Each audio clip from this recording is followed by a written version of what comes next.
A gunshot pierced the quiet afternoon, sending a flock of startled birds into the Wyoming sky as Winona Oakley pressed her son's face against her shoulder, shielding him from the violence that had become all too common in Timber Creek.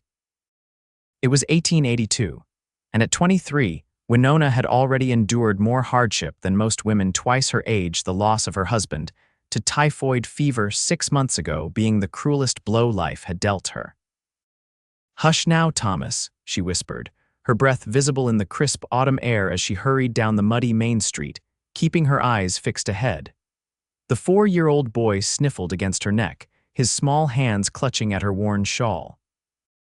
The saloon doors swung open ahead of her, and 3 men stumbled out, their laughter sharp and jarring. Winona quickened her pace, clutching her market basket tighter.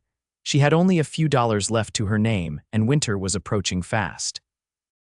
The boarding house where she worked cleaning rooms wouldn't need her services much longer. Fewer travelers passed through as the mountain passes grew treacherous with snow. "Excuse me, madam." A deep voice stopped her in her tracks. Winona turned to find a tall man standing before her. His clothes were trail-worn but clean, his face weathered by sun and wind. Unlike the men from the saloon, his eyes were clear, and he stood with the easy confidence of someone accustomed to hard work and open spaces. "I believe you dropped this." He extended his hand, revealing the small wooden horse Thomas carried everywhere. "Oh," Winona exhaled with relief. "Thank you, Mr. Owen Pratt." He tipped his hat. "Just passing through town." Thomas peered at the stranger from the safety of his mother's arms, reaching tentatively for his toy. "Say thank you to Mr. Pratt, Thomas," Winona prompted. The boy buried his face back into her shoulder instead, clutching the wooden horse tightly. "No offense taken, madam," Owen said with a gentle smile. "Boys his age have every right to be cautious around strangers." Winona nodded gratefully. "Thank you for understanding, Mr. Pratt. We should be on our way." As she turned to leave, Thomas suddenly lifted his head. "Are you a real cowboy?"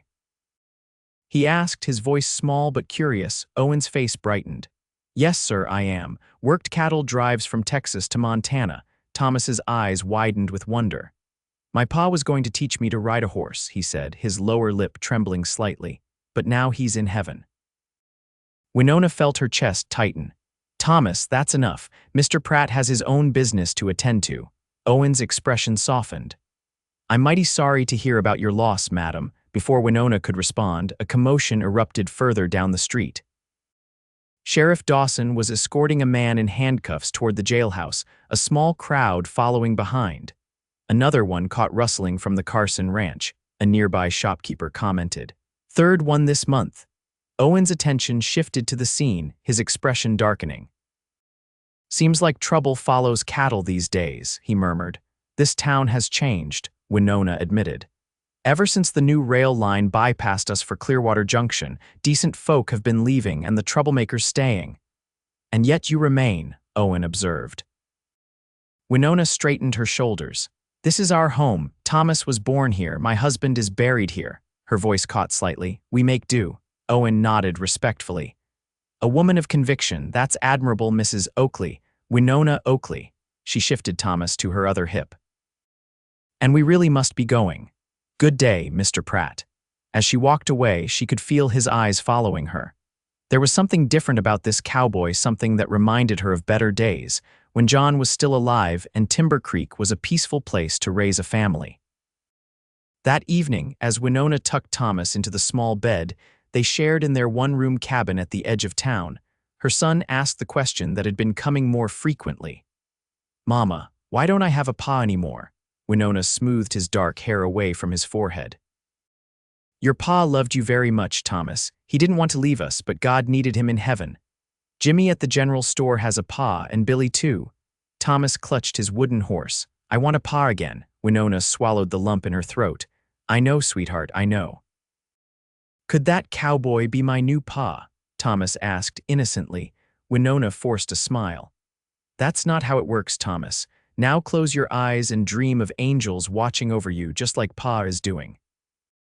After Thomas fell asleep, Winona sat at their small table, mending one of her 2 dresses by the light of a single candle. The cabin was drafty, and she worried about keeping it warm through the approaching winter. She had been selling her possessions one by one, first her mother's silver, then John's pocket watch, and last week, her wedding ring. The money wouldn't last much longer. A knock at the door startled her. Visitors were rare, especially after dark. Cautiously, she approached the door. "Who's there?" "Owen Pratt, madam. Sorry to disturb you." Winona hesitated before opening the door a crack. Owen stood there, hat in hand, a burlap sack at his feet. "Mr. Pratt, it's nearly 9 o'clock. I apologize for the hour, Mrs. Oakley." He looked genuinely contrite. "I was at the mercantile earlier and overheard the owner mention you might be looking for work. I've taken a temporary position at the Carson Ranch, and they're short-handed with the cook, laid up with a broken leg. They asked if I knew anyone who might help with meals for the hands." Winona's pulse quickened. "Are you offering me employment, Mr. Pratt? The pay is fair, $15 a week plus room and board for you and your boy. It's 3 miles out of town, but they'd send a wagon for you." It was more than she made in a month at the boarding house. "When would they need me?" "Tomorrow, if possible. They've got 20 men eating nothing but beans and bacon since Mrs. Harding took her spill." Winona bit her lip. "I can cook, Mr. Pratt, but I've never prepared meals for so many. Mrs. Harding would guide you. She just can't stand at the stove." He paused. "And there's a small cabin near the main house. It's not much, but it would be private for you and your son." The prospect of steady work and a secure place to live through winter was too tempting to dismiss. "I'll need to speak with Mrs. Miller at the boarding house." "Of course." Owen reached down for the burlap sack. "I almost forgot. I brought a few things, some apples for the boy and a cut of venison. Thought you might." His voice trailed off as he noticed Winona's expression. "I've overstepped. My apologies." "No," Winona said quickly, touched by the gesture. "It's very kind, thank you." Owen nodded, clearly relieved. "I'll come by tomorrow at noon with the wagon, if that suits you." After he left, Winona leaned against the closed door, her mind racing. Taking a job at a ranch outside of town meant leaving behind what little security she knew. Yet staying meant watching her meager savings dwindle to nothing before the first snow. The next morning, she went to see Mrs. Miller, who was surprisingly understanding. "Child, you take that job. There's nothing for you here but struggle." By noon, Winona had packed their few belongings. Thomas was beside himself with excitement at the prospect of seeing real cowboys and horses. Owen arrived with a wagon as promised. He helped load their things and lifted Thomas onto the seat, where the boy beamed with pride at his elevated position. "Mr. Pratt found us a new home, Mama," Thomas announced. Owen's eyes met Winona's over the boy's head. "Temporary work, son, but a good place to stay for a while." The Carson Ranch was larger than Winona had imagined, a sprawling main house, bunkhouse, barn, and several smaller cabins scattered across a valley nestled between gentle hills. Cattle grazed in distant pastures, and the snow-capped mountains provided a majestic backdrop. Mrs. Harding, a robust woman in her 60s with a splinted leg propped on a stool, welcomed Winona warmly. "Thank the Lord you've come, Mrs. Oakley. These men are about to revolt over my husband's cooking." Mr. Carson, the ranch owner, was a stern but fair man who made it clear what he expected. "3 meals a day, Mrs. Oakley. Hearty but not fancy. Can you manage that?" "Yes, sir. I'm a quick learner. Owen speaks highly of you. That carries weight here." Mr. Carson glanced at Thomas, who was staring wide-eyed at the enormous kitchen. "The boy won't be underfoot." "No, sir. Thomas knows how to behave." Owen had been right about their accommodations. The cabin was small but solid, with a wood stove, 2 beds, and a table with chairs. It was the first time since John died that Winona felt a glimmer of hope for their future. That evening, after preparing her first meal for the ranch, hands a simple but satisfying stew with fresh bread, Winona found Owen waiting outside the kitchen. "The men are grateful," he said. "Harley said it's the first meal in 2 weeks that didn't taste like leather." Winona couldn't help but laugh. "Mrs. Harding gave me her recipes. I just followed them." Owen smiled, the creases around his eyes deepening. "Some follow directions and still produce disasters. You have a gift." As they walked toward her cabin, Thomas ran ahead, chasing a butterfly despite the fading light. "He seems happy here," Owen observed. "He's always loved animals. John used to take him to see the horses at the livery." Winona paused. May I ask you something, Mr. Pratt? Owen, please. And yes, anything. Why did you help us? You don't know us. Owen was quiet for a moment. I know what it's like to lose someone and wonder how you'll go on. My wife died in childbirth 3 years ago, our daughter too. Winona's heart sank. I'm so sorry, been drifting since then. Taking jobs, moving on when the memories get too heavy. He looked toward Thomas. When I saw you and your boy yesterday, something told me to stay in Timber Creek a while longer. Before Winona could respond, Thomas came running back. Mama, Mr. Pratt, look what I found. He held up a small blue feather. That's a bluebird feather, Owen said, crouching down. They're special birds. Some folks say they bring happiness. Thomas's face lit up. Can I keep it? Of course, Owen said. Maybe your ma can find a safe place for it. As Thomas ran ahead again, Winona realized Owen was the first man since John who had shown genuine kindness to her son. It was both comforting and frightening. Comforting to know such men still existed, frightening to recognize how much she'd missed that simple decency. The weeks passed, and Winona settled into life at the Carson Ranch. The work was hard but satisfying, and for the first time in months, she didn't lie awake worrying about tomorrow. Thomas thrived in the open spaces, following the ranch hands around whenever they'd let him, especially Owen. One evening in late November, Winona found Owen teaching Thomas how to whittle a stick with a small knife. Careful now, Owen instructed. Always cut away from yourself. Thomas's face was a mask of concentration as he made a small, awkward cut in the wood. That's it, Owen encouraged. You're a natural, just like your pa must have been. Thomas looked up. Did you know my pa? Owen glanced at Winona, who had stopped in the doorway. No, son, I didn't have that honor, but I know he must have been a good man because he had you for a son. Thomas considered this. Mama says pa is watching from heaven. Do you think he'd mind if I learned cowboy things from you? Owen's voice was gentle. I think your pa would want you to learn from anyone who could teach you good and useful things. Mr. Carson says you're the best horseman on the ranch, Thomas continued. Could you teach me to ride someday? If your mama agrees, I'd be proud to. It was then that Thomas asked the question that had been building for weeks. Mr. Pratt, do you have any little boys? Owen's expression softened. No, Thomas, I don't have any children. Don't you want to be a pa? Winona stepped forward. Thomas, that's enough questions. It's time for bed. Owen stood, ruffling the boy's hair. It's all right, Mrs. Oakley. Honest questions deserve honest answers. He looked at Thomas. I would have liked being a pa very much, but sometimes life has different plans for us.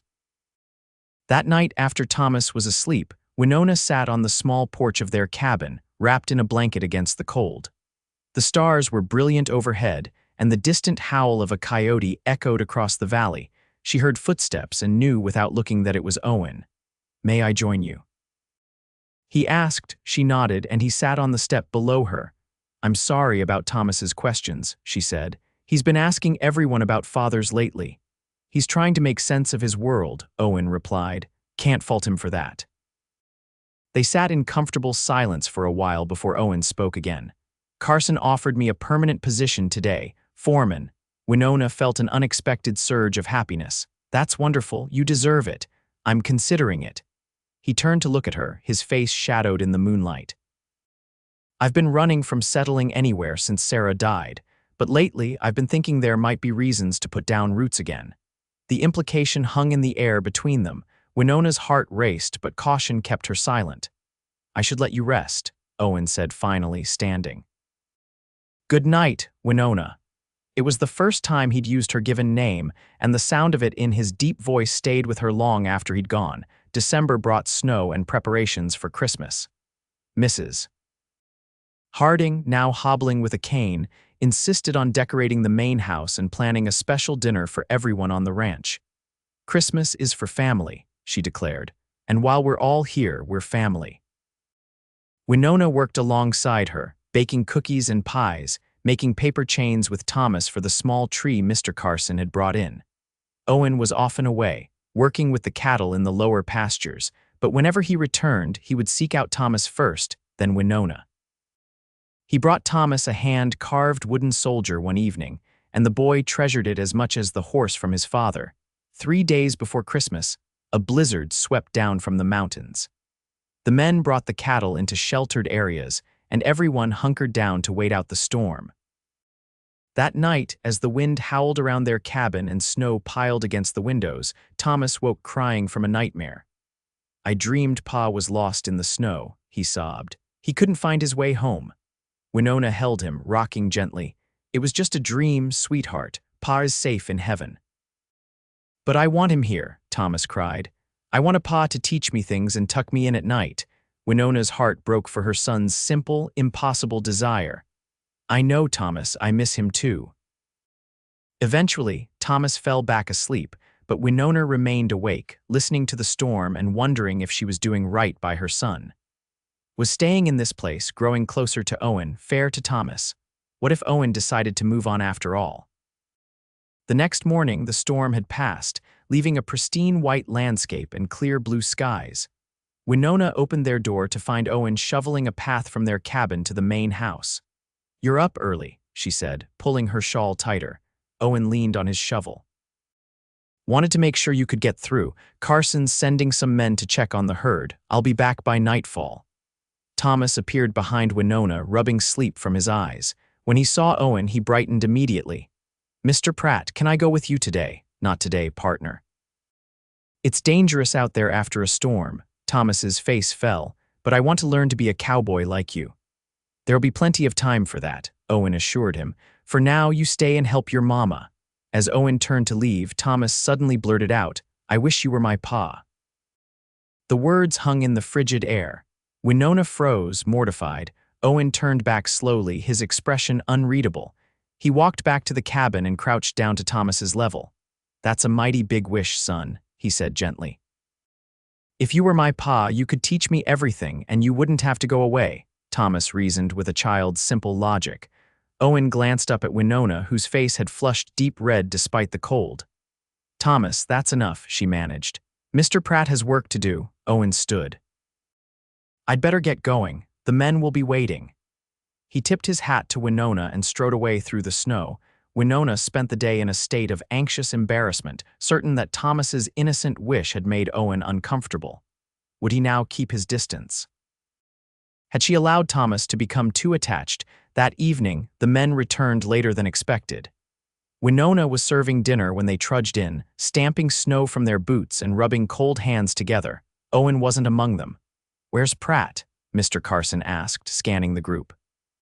"Went after a stray calf," one of the hands replied. "Said he'd be right behind us." An hour passed, then two. Mr. Carson organized a search party, but the night had turned bitter cold, and visibility was poor with a new band of clouds moving in.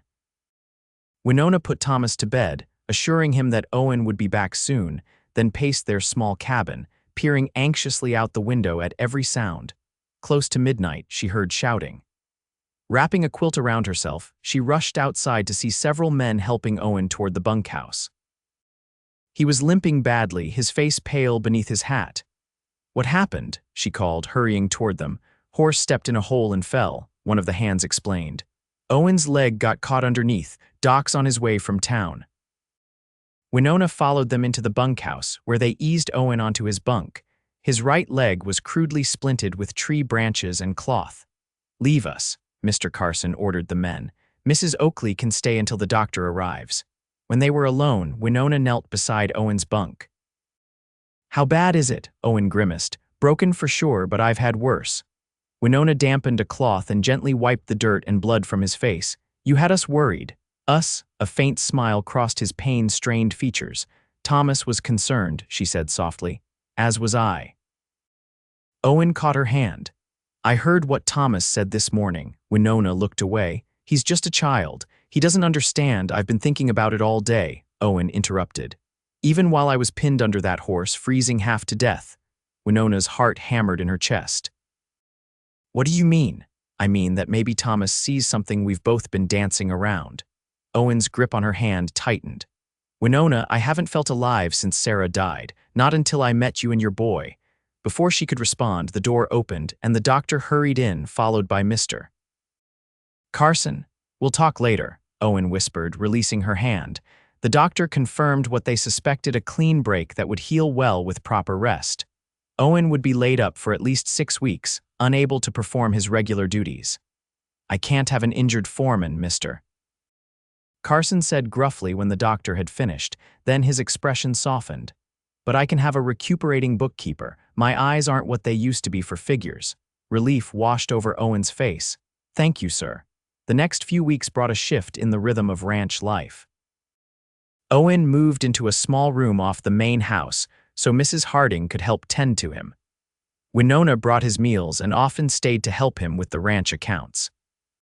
Thomas appointed himself Owen's special helper, bringing him books, fetching his crutches, and sitting for hours while Owen taught him to play checkers.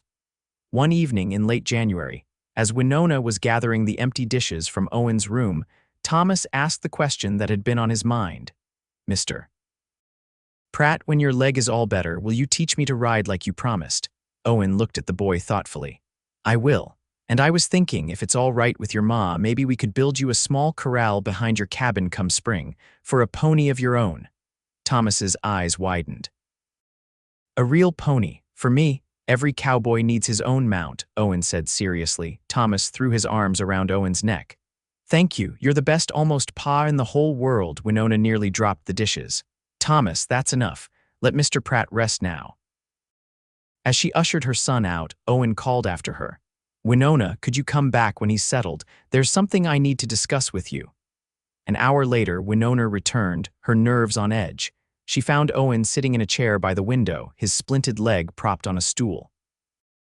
"Is Thomas asleep?" he asked. "Yes, he's exhausted from all the excitement about the pony." Owen gestured to the chair opposite his. "I'm sorry if I overstepped. I should have spoken to you first about the pony. It's fine. He's always wanted one." Winona smoothed her skirt nervously. "Was that what you wanted to discuss?" "No." Owen leaned forward slightly. "Winona, I'm not a man who believes in coincidences. Meeting you and Thomas that day in Timber Creek, I think that was Providence." Winona's breath caught. "What are you saying, Owen?" "I'm saying that I've come to care deeply for both of you, more than I thought possible after losing Sarah." He reached for her hand. "I know it hasn't been long, and I know you're still grieving John. I don't expect anything now. But I want you to know that when you're ready, if you're ever ready, I would be honored to court you properly." Tears welled in Winona's eyes. "Owen, you don't need to answer now," he said quickly. "Just know that I'm not going anywhere. Whatever you decide, I'll respect it." Winona squeezed his hand.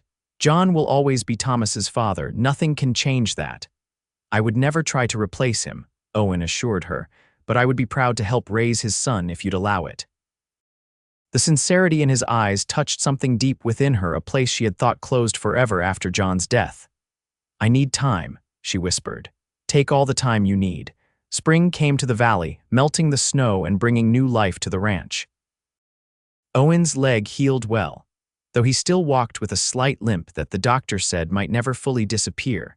True to his word, he built a small corral behind Winona and Thomas's cabin and brought home a gentle pony he named Star for the white mark on her forehead. Thomas's 5th birthday in April was celebrated with a special dinner and a cake Winona baked herself. Owen gave him his first real cowboy hat, which Thomas refused to take off even at bedtime. As the months passed, Winona found herself drawn more and more to Owen. His patience with Thomas, his quiet strength, and his unwavering respect for her late husband all spoke to his character. They began taking evening walks together after Thomas was asleep, talking about their lives before and their hopes for the future. One warm evening in June, as they sat on the porch of her cabin watching fireflies dance in the gathering darkness, Owen turned to her. "Winona, do you remember what I said last winter? About courting you?" She nodded, her heart suddenly racing. "I've been patient," he continued. "I've tried to give you the time you needed, but I find myself falling more in love with you every day, and I wondered if perhaps—" "Yes," she said simply. Owen blinked. Yes, I'm ready." Winona smiled through sudden tears. "Thomas asked me last week why you weren't his pa yet." I didn't have a good answer for him. Owen took her hand, his own trembling slightly. "Winona Oakley, would you do me the tremendous honor of becoming my wife, of allowing me to be a father to Thomas and to build a life together?" "Yes," she whispered again. "With all my heart, yes." Their wedding was held in August, a simple ceremony in the garden behind the main house. Mrs. Harding insisted on making Winona's dress herself, a lovely creation of pale blue silk that brought out the color of her eyes. Thomas stood proudly beside Owen, holding the rings on a small cushion Mrs. Carson had sewn. When the preacher asked who gave this woman to be married, Thomas stepped forward. "I do," he said in his clear child's voice. "Me and my pa in heaven."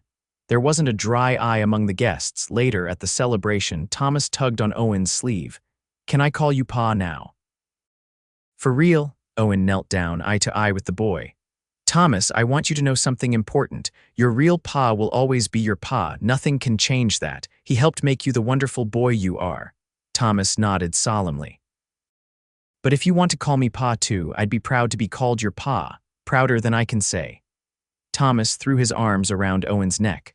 "I love you, pa." Over the boy's shoulder, Owen's eyes met Winona's. The love she saw there was so pure, so complete, that it took her breath away. That night, after the celebration had ended and Thomas was asleep in his new room in the foreman's house, now their family home, Winona and Owen stood on the porch, gazing at the star-filled sky. "Happy?" Owen asked, his arm around her waist.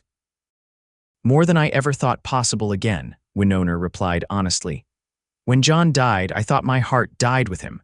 He'll always be part of you," Owen said. "As Sarah will always be part of me, but love isn't finite, Winona. It grows to fill the space we give it." She leaned her head against his shoulder. "Thomas adores you. The feeling is mutual," Owen smiled. "He asked me at breakfast if we could give him a brother or sister soon," Winona laughed. "Did he now, and what did you tell him?" "That we'd pray on it." Owen turned to face her, taking both her hands in his. "But I wouldn't be opposed to starting right away." "Nor would I," Winona whispered, rising on tiptoe to kiss him. As Owen's arms encircled her, Winona thought of the strange and winding path that had brought them together, a chance meeting on a street in Timber Creek. A wooden horse dropped in the mud, a child's innocent longing for a father. She thought of John, and how he would approve of this good man who had stepped into their lives when they needed him most. Above them, a shooting star blazed across the night sky, a fleeting moment of brilliance that seemed to Winona like a blessing from those watching over them. A new chapter was beginning, one filled with promise and love, and the family they would build together. And in that moment, under the vast Wyoming sky, Winona knew with absolute certainty that they were exactly where they were meant to be.